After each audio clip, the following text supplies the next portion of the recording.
Mic check, 1, 2, mic check.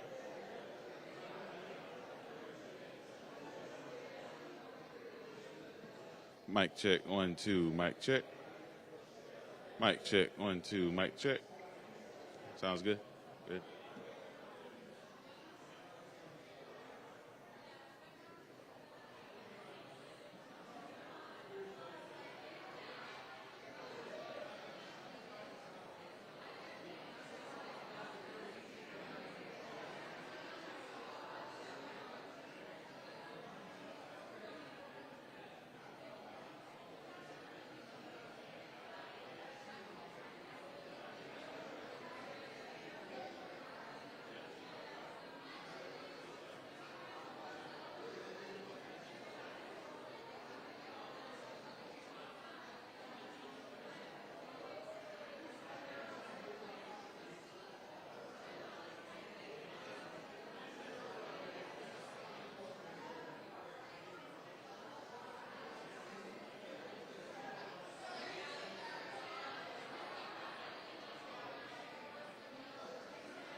it in that?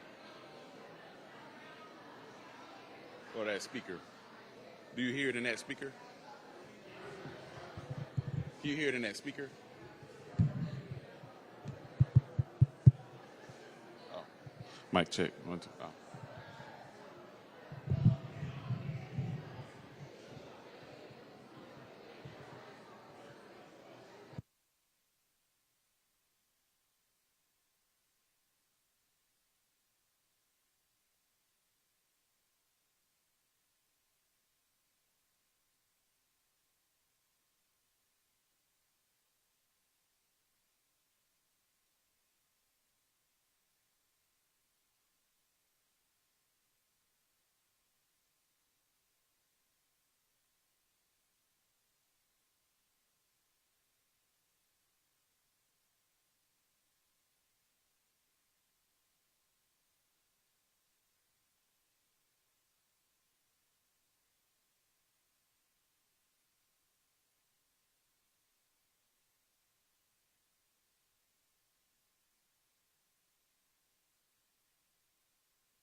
They wanted ugly people up here too. Good afternoon.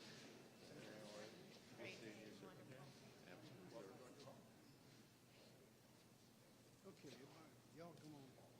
Seniority does have something. Yes, sir. You can hide or you can get up. Well, y'all, this is a great moment, a great day for our great state to officially open up this facility and have a ceremonial signing of this bill. But what we're doing here today is going to change our state. It's going to fix some things that have been going wrong for a while. As we grew over the years, we became disjointed, one office here, another there. So what we have attempted to do in the last couple of years is to solve that problem by exemplifying our motto of communicate, collaborate, and cooperate. And that means you need to have people close together so that they can communicate, collaborate, cooperate. Prosperity is based on proximity in many cases. So when we have our talented people in these various agencies working together, where they see each other, get to know each other, that amplifies their abilities and the perfection of their services. I believe we have the greatest people in the whole world in South Carolina. You know, I love to talk about our history and where we came from, how we got here and what we've done. But I can promise you this, right now, we are on the way up. We have people from all over the world wanting to be a part of the South Carolina story.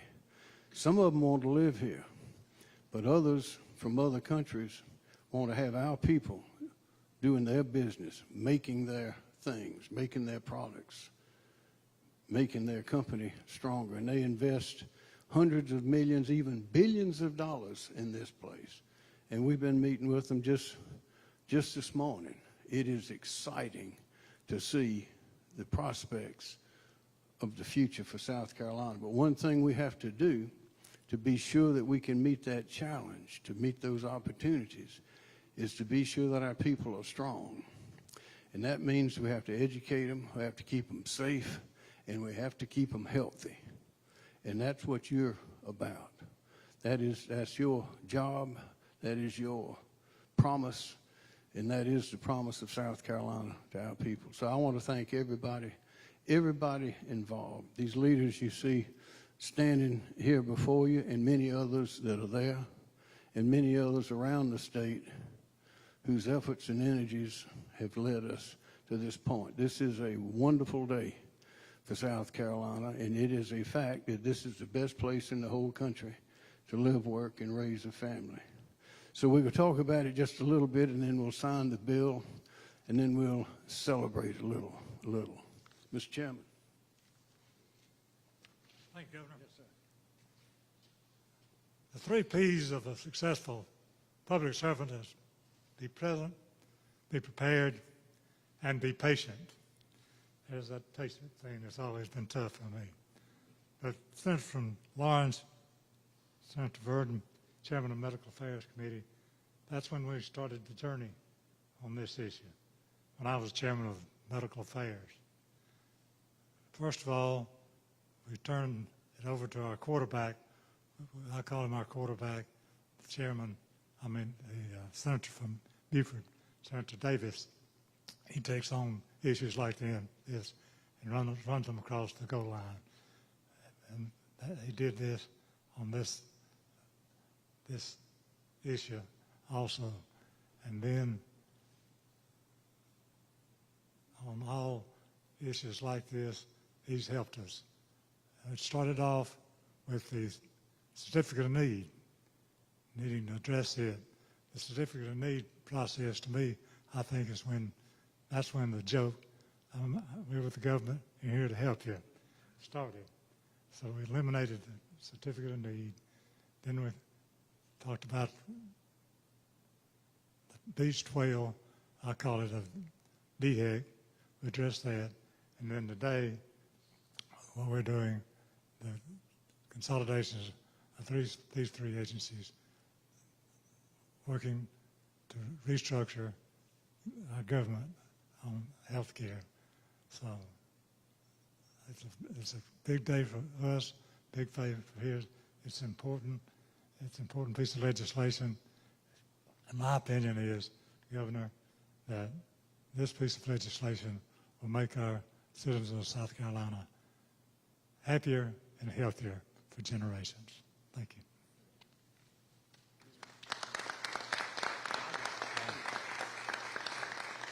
Now, the President of the Senate, Senator Alexander, has been with us every step of the way. Thank you, Mr. Chairman. Good afternoon. It is truly a great day to be here, to be a part of this today, and to get to this point. Mr. Chairman, as you said, that patience, I've seen you work on that, and it's paid off from the standpoint of us getting here today. And I think as you look at this behind us, this is Team South Carolina in its best, because we're putting the people of South Carolina first. The needs of the people. Again, great team effort from Chairman Verdon, as the chairman talked about, our quarterback, Senator Davis. Governor, thank you for your leadership. not only on this issue, but all that you do for South Carolina, of making sure that we are on track for a great future, and to our House colleagues. But as I reflect on this, and you think about these agencies that are represented in this bill that's being ceremonial signed today and what it represents, having been involved in the subcommittee of healthcare and the finance committee, and hearing from constituents, not only in Senate District Number 1 that I have the great honor to represent, but for hearing from citizens around this state, I think what this symbolizes when we are bringing government together, restructuring, but we're also providing the opportunity to meet people where their needs are. When you think about mental health, DAODAS, DDSN, so many of the individuals that need care by one of those agencies needs care by another agency. And we've kind of had that silo system here in South Carolina. And if you will, I like to refer to it as kind of being ping-ponged from one agency to the other. This gives us the foundation to make sure that the needs of those individuals that are reaching out for help are going to get the help that they need by having that coordination and communication and cooperation. I think I finally got your 3 C's. I've been working on it a while, about several years now. But it represents the very best from that standpoint. But it really has to drill down, in my opinion, to making sure that those services are also coordinated back in our communities. And that's the challenge that this new agency and these that are a part of that will have, because that's where the rubber meets the road. But I'm confident with the right leadership and organization at the top, our citizens across South Carolina are the real winners today, to be that healthier and happy citizens across South Carolina, from the upstate to the Midlands to the coast of this great state of South Carolina. I'm honored to stand with these leaders back here to be a part of this today as we celebrate it. And at this time, I have the great pleasure of introducing and bringing to the podium the quarterback, as the chairman called, but also the chairman of the Labor, Commerce, and Industry Committee, but all in the Senate, but also does so much in so many different realms for us.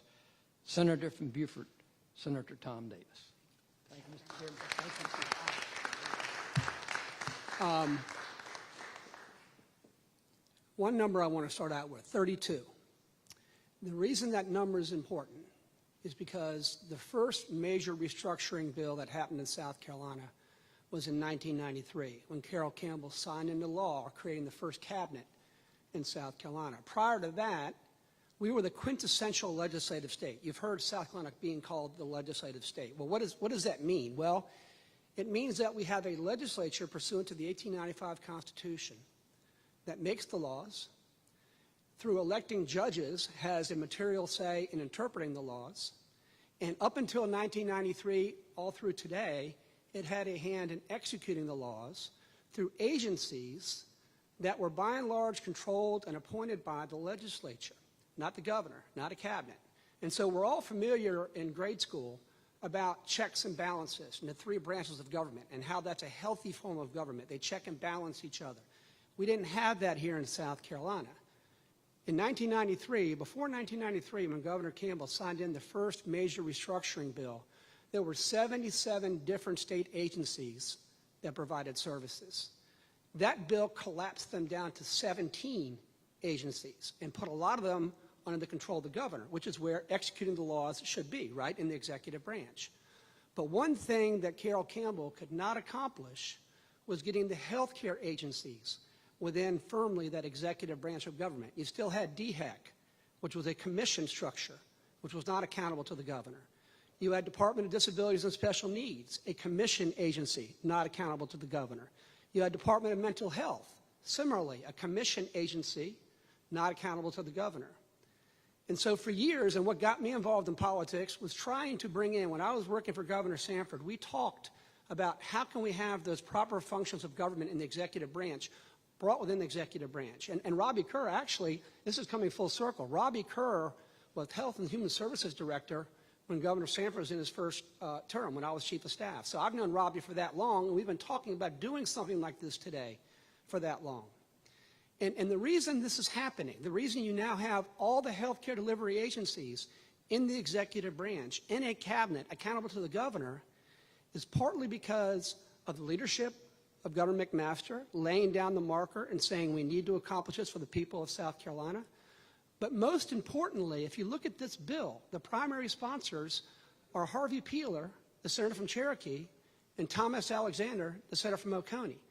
That is extraordinary that the two most powerful members of the Senate, the leadership in the Senate, was willing to surrender, quote unquote, executive powers fully into the executive branch. That's a degree of leadership and cooperation that I had not seen in my 20 years involved in politics. But that's how something fundamental like this can occur, is when you have leadership like that and people put the health of our republic here in South Carolina at the forefront and not institutional jealousies. So I want to thank Governor McMaster.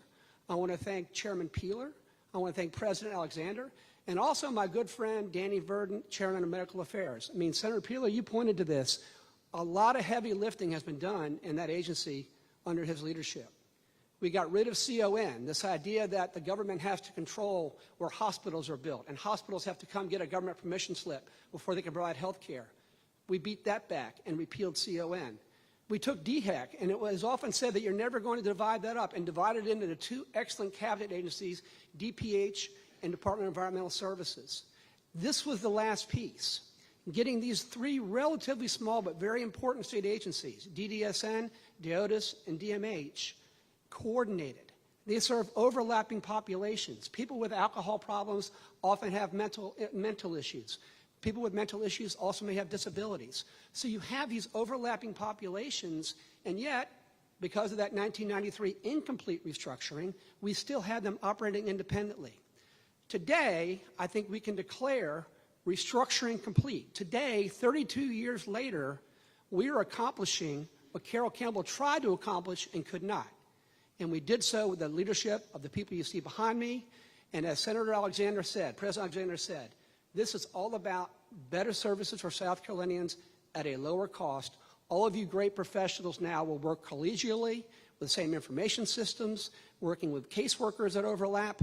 It's a great day for South Carolina, and I'm very proud to be a part of it. Thank you.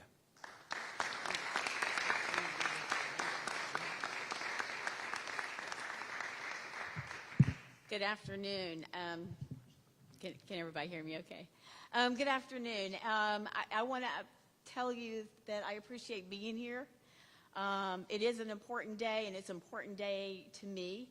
I've spent 9 years in the House of Representatives, and only in the last few years have I really felt like, wow, we're getting things done. I appreciate Senator Davis's work on this bill and many others. His group works with the mirror group on the House side. I want to also appreciate and have a shout out for the folks in the House of Representatives. There is a House and a Senate, by the way. We'll make sure y'all remember that. So we all worked very hard together. We're here not to do the easy things, but we're here to do the hard things. I have a statement that's prepared. I just wanted to make sure that I said certain things. So I'm particularly excited to be here for this bill signing. This signing is not just policy. It's about compassion, responsibility, and a deep commitment to the well-being of South Carolinians. This is more than just a structural change. It is a promise to the people who have struggled to navigate a confusing system while in crisis, a promise to families who've spent years searching for help that should have been simple to find, and a promise to healthcare providers who need strong, unified partners in government to serve patients with care and effectiveness. For too long, mental health services have been spread across multiple entities, potentially resulting in confusion, delays in care, and opportunities missed to intervene and to heal. With this bill, we are changing that. We are creating one integrated responsive system, a system that speaks with one voice and that will streamline care pathways, reduce bureaucratic hurdles, and prioritize outcomes over paperwork. We've even added an accountability requirement that ensures we are maximizing efficiency, consolidating duplicative programs, and eliminating redundancy, while ensuring that the quality, accessibility, and specialization of services are enhanced. Most importantly, we are putting patients and families at the center of our mental health and health care strategy. We know that the work doesn't end here. Implementation begins now, and we will do it with transparency, accountability, and urgency, because every day is a missed opportunity to help someone in need. Thank you.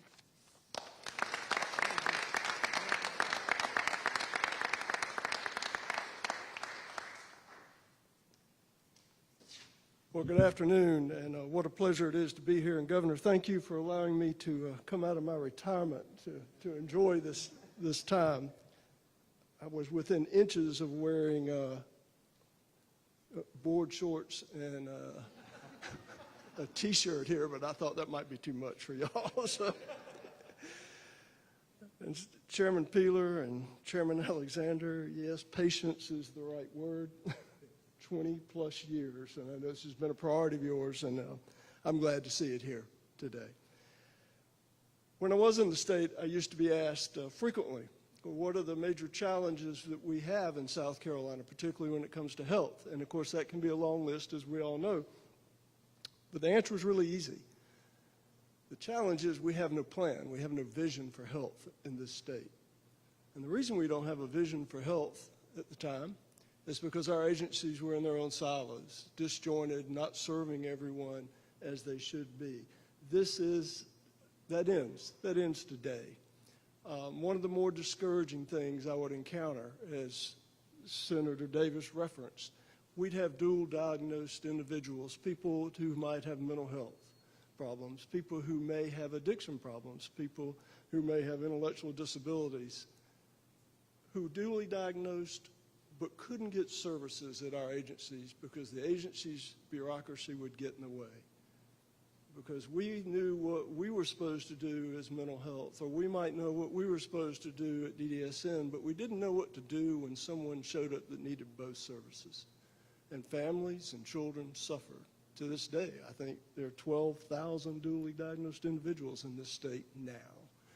And again, as I said, that ends today. So I'm proud to be here. It's been said that the worth of a state is determined by how well it values its citizens. And I believe that. And today we show that we value these citizens and we value the people who have behavioral health, intellectual disabilities, and addiction issues more than we have in the past. So I'm looking for great things out of here. The one thing I know that is true is that the employees that work at these agencies are the best in the world. These employees know what they need to do.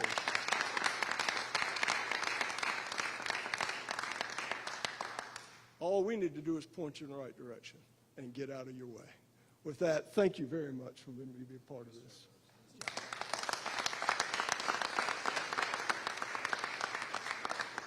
Well, ladies and gentlemen, thank you everybody for coming. Thank you for the work that you've done, the work that you're going to do. And it is clear that it is a remarkable day when the goodness of the government approaches the greatness of its people.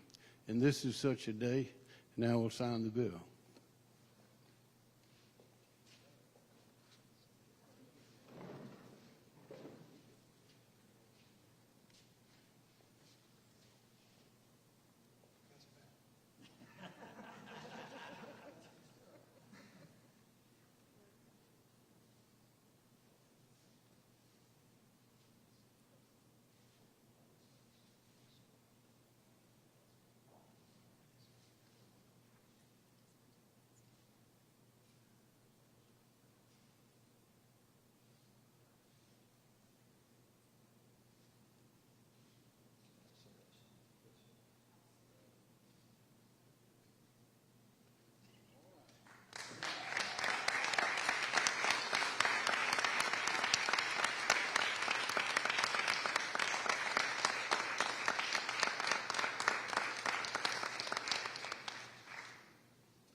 Anyone have a question for anyone?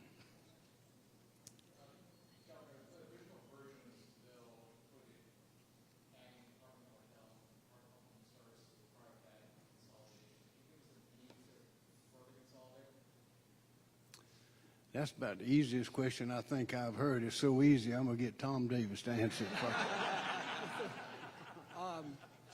It's true that last year, on the last day of session, that particular bill, S915, fell short. We ran out of time. In addition to the 3 agencies we have here, it also included HHS, Department of Public Health, and I believe Aging may have been there as well. So it was a much larger organization. I think you can argue in favor of more efficiencies if all of them had been in one entity. I don't think it's as critical that HHS be a part of it because that's essentially a payor, a Medicaid payor agency. But when you boil it down, and if you look at the report that we had done, the year-long report that served as the blueprint for this, the one thing that came up over and over again, and they stressed above all else, is that DDSN, DMH, and DOTIS had overlapping populations, and if you do nothing else, take care of this. And so government is all about the good, not the perfect. And so we were at a time where there were concerns about too much power being controlled or brought into one agency. I frankly think those concerns were misplaced because I think the concerns are you need to have somebody accountable to that agency, and we were bringing accountability to it. But the legislative process is one of compromise, and the legislative process is one of listening to the concerns of others. And so we regrouped after that failure last year and came back and got, I think, maybe 90% of the loaf. And so I think it's an excellent step forward. In the future, there may be an opportunity to revisit if there's overlaps with DPH or with HHS. But I think the main thing is every single agency that delivers healthcare services now is in the cabinet and directly accountable to the governor. So whatever efficiencies and whatever cooperation and whatever coordination that the governor wants to have happen, he has that authority now that they are all in his cabinet.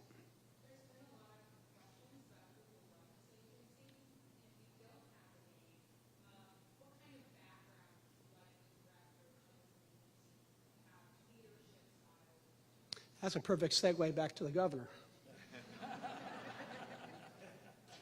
We'd like to have someone like Robbie Kerr, who's the best, the best there is in what he does. All in favor? Robbie? Forget about the vacation, son. We were looking for the very best people, and fortunately, as we've seen with business invitees and those who want to come here, people have discovered South Carolina, and it's all because, not only because of the physical environment and all of that we have, but it's because of the people. So with being such an attractive place with such attractive people, we're looking for the very best. Sooner the better. But we want to, we're looking for quality and not speed. But it's an important agency, so we have to get moving.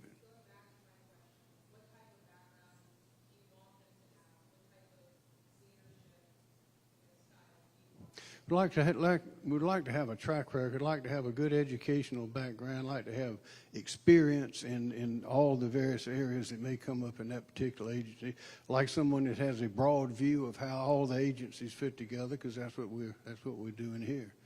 And there are people like that. There's some in South Carolina, and there are others that like to be in South Carolina. Next. Anybody got something else we left out you want to say?